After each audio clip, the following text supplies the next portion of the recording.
আসসালামু আলাইকুম। আমার প্রিয় শিক্ষার্থীবৃন্দ, সম্মানিত অভিভাবকবৃন্দ এবং আমার প্রিয় সহকর্মীবৃন্দ যারা সেকেন্ডারি লেভেলের বিভিন্ন স্কুলে ইংলিশ পড়াচ্ছেন, আজকে আমি শব্দ গঠনের আরেকটি টার্মিনোলজি নিয়ে আলাপ করতে চাই। সেটি হচ্ছে ব্লেন্ডিং। ক্যাপশন দেখলেই বোঝা যায় ব্লেন্ডিং মিন্স মিক্সচার করা। তার মানে দুটি শব্দকে মিক্সচার করে একটি শব্দ হবে, এবং বানানের বৈশিষ্ট্যগত দিকটা যদি আমরা খেয়াল করি, যে নতুন শব্দটি হচ্ছে ব্লেন্ডিংয়ের ফলে তার স্পেলিংয়ের মধ্যে যে দুটি শব্দ নিয়ে গঠিত হচ্ছে তার কিছু অংশ ওখানে খুঁজে পাওয়া যাবে। তাহলে উদাহরণের দিকে যাওয়া যাক। প্রথম যে শব্দটি ব্রেকফাস্ট প্লাস লাঞ্চ সমান সমান ব্রাঞ্চ।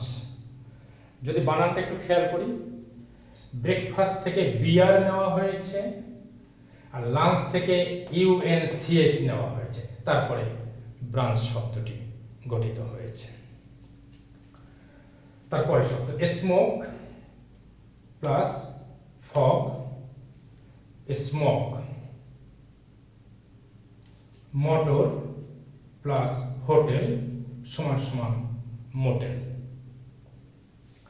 স্প্যানিশ প্লাস ইংলিশ সমান সমান স্প্যানিশ। এইগুলো হচ্ছে ব্লেন্ডিং। এটাকে ঠিক আমি আগে যে ক্লাসটা নিয়েছিলাম সেরকমই এই শব্দগুলি কিন্তু খুব রেয়ার ব্যবহৃত হয়।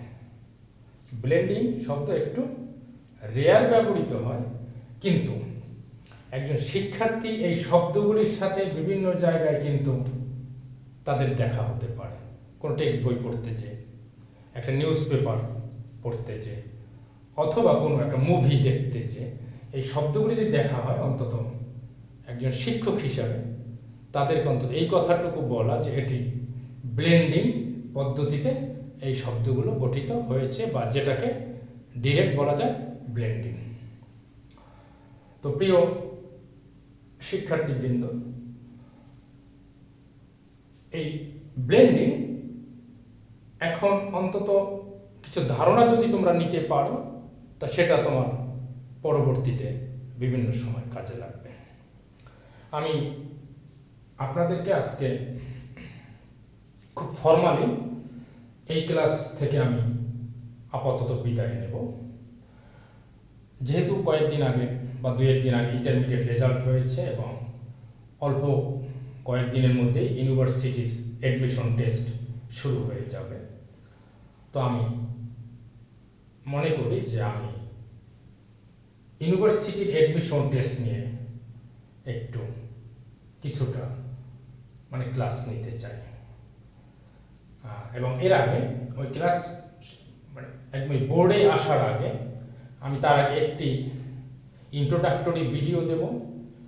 চেষ্টা করব সেখানে যে আমাদের ইউনিভার্সিটিগুলোর ইংরেজি কোশ্চেন কেমন হয় এবং কীরকম করে দেখালে ওরা সহজে বুঝতে পারবে।